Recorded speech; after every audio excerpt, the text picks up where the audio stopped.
A family is demanding answers tonight after a deadly police shooting in West Phoenix. They say the man was killed by officers by accident. He was not the suspect in this case. 12 News journalist Jade Cunningham joining us live now with more on this story. That would be tragic, Jade.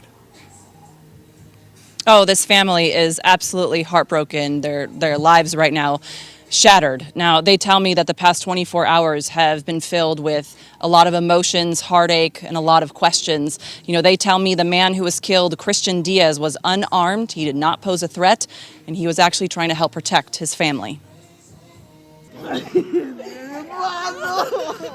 A family's heart shattered. She was saying, take me with him. That's my husband. That's my love of my life. Take me with them. I don't want to separate from his body. Please, please, please let me go with them. After they identify the man shot and killed by Phoenix police as Christian Diaz, his family, though, says officers got it wrong. Why? Why him? If anybody, why him? Because he didn't deserve that.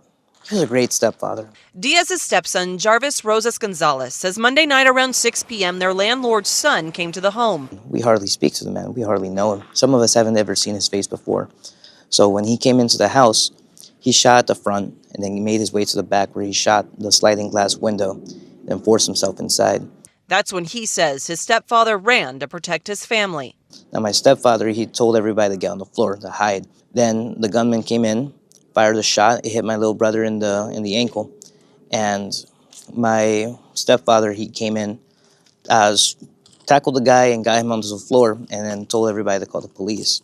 Rosas Gonzalez says his stepfather was holding the gunman to the ground when officers arrived. And so the officer came in, and while the door was wide open, took a shot at my stepdad's head. Phoenix police haven't confirmed the victim killed in the shooting. A press release, though, states a man drove to the home and began shooting at it, and then went to the backyard where he was able to enter the home, and an additional altercation occurred. It then says an officer ran toward the house and fired one round from his duty rifle through the open door, which is when the officer-involved shooting occurred. My mother's taking that the hardest because now she's going to wake up alone. Now she's going to go to sleep alone. Now she doesn't have anybody to look to. That was the love of her life. Now as authorities continue their investigation, We want justice. Rosas Gonzalez says his family is suffering through immense heartache and is asking authorities for transparency. But we want them to take action, to admit that they had a fault, to take accountability for their actions. We don't want to hear sorry. Now, right before this interview, we actually were able to speak with the landlord, mainly about, what he thinks happened and about his son. And he tells us that his son, who is 33 years old, would come over to do repairs at the home here with him. They would come fix doors, things like that. There was no friction, no anger between these two households. The landlord tells me that he feels mental health played a role in this shooting, that his son had started taking new medicine, that was reacting in the wrong way.